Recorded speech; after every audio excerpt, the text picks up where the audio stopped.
Cheers, ladies and gentlemen, and Spitz. I will now be moving myself up to the sun deck. If you wish to continue with the commentary, it will be in the lounge, in the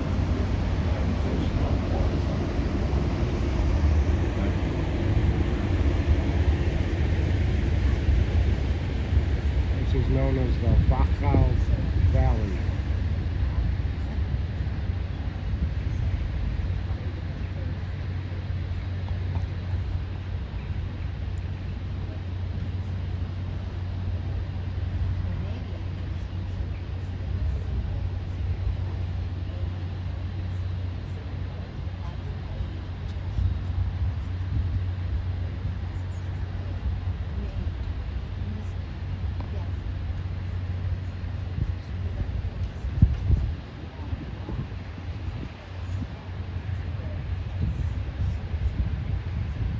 right-hand side, on the starboard side, just where these two people are cycling here, sort of around 1 o'clock.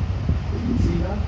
There is the terracotta-coloured rooms, but there's one house that is wider than the rest, and drop and notice lines on the wall, just like in Passau with the high water marks. Okay, the last significant one, I believe, was 2012. Now, swinging over to the left-hand side, about a third of the way up this hill, we have the remains of the castle Hinterhaus, just on our sort of 10 o'clock right now. This was also built by one of the lords of Hungary. You were German. Okay? Now, the Danube acts as a natural border between some countries, not necessarily between into foreign lands. And that was very clearly the plan for Lord Hungary when he built Hinterhaus up on our left-hand side. Now, the amphitheatre that you can see here on the left-hand side, this is known as the Mound of the Thousand Buckets. It may stun you to your absolute core to discover it was the Romans that started producing wine here on a mass basis around 800 AD, around the time of Emperor Charlemagne. And he christened this hill here as the Mound of a Thousand Buckets, because he reckoned in a good harvest year you would get 1,000 buckets of wine from this one hill alone. And this is the village of Spitz, S-P-I-T-Z. Okay? If you think of the Olympic swimmer Mark Spitz. Now, this was a very, very important town. This was the biggest winemaker in the region. And usually it would be that the most important person in the village would often be the head of the church.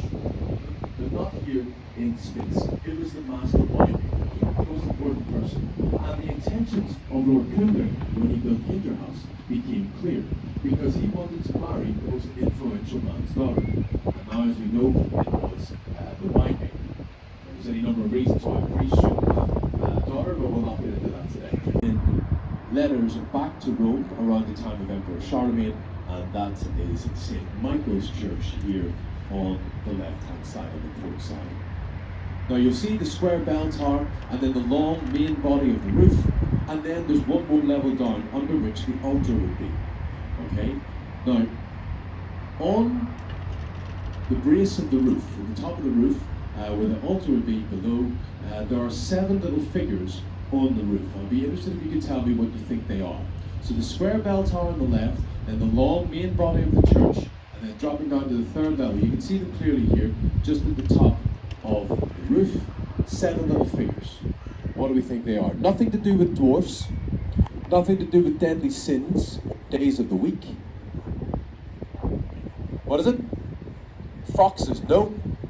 A little small, but that's not a bad shout. Some people think it's reindeer, Santa's reindeer.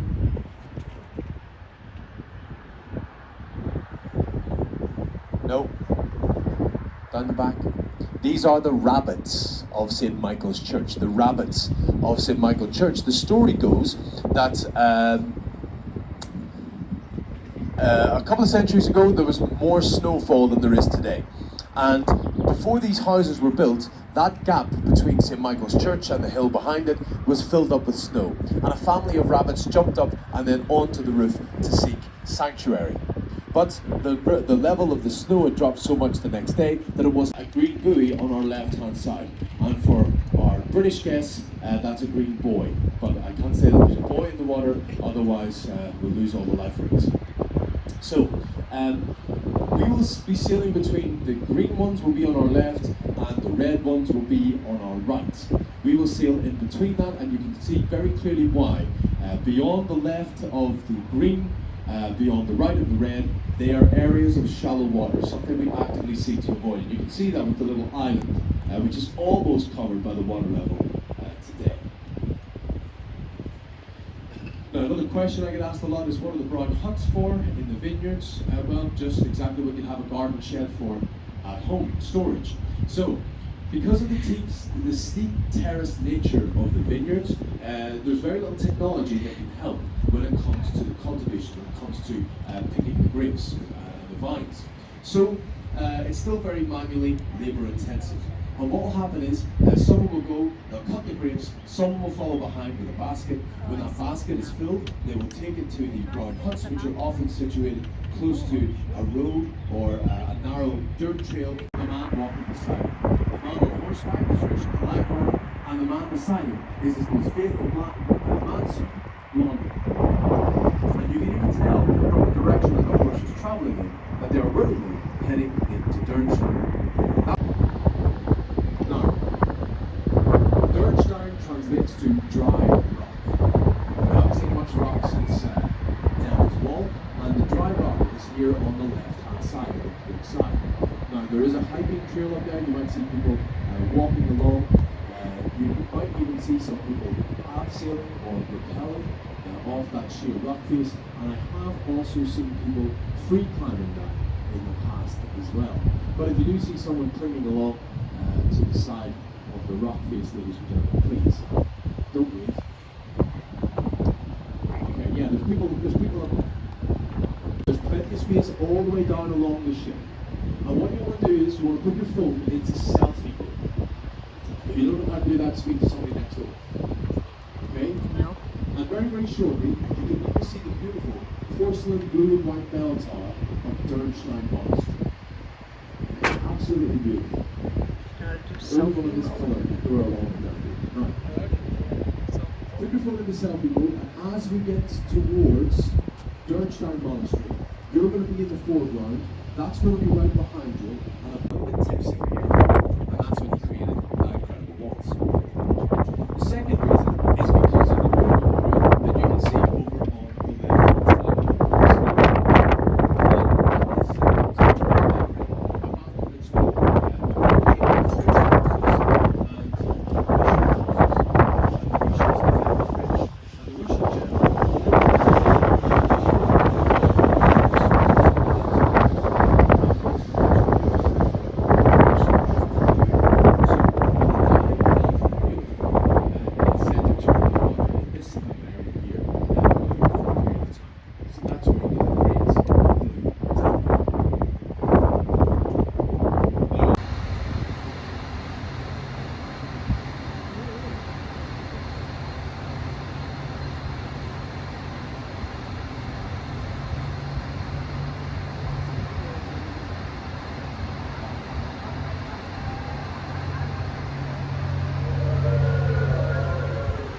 Yeah.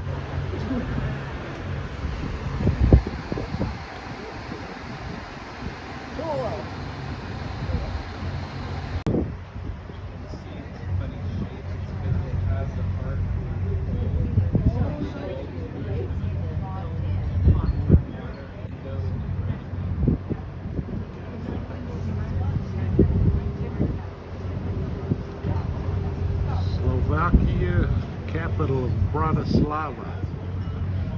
One of the tours went to see this castle today, but not us.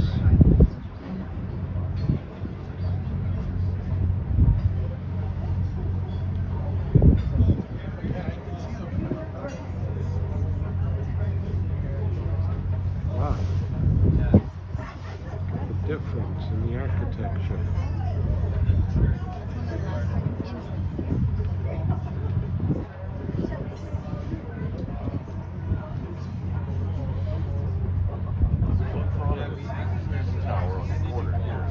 Bratislava bridge of some sort with a restaurant at the top.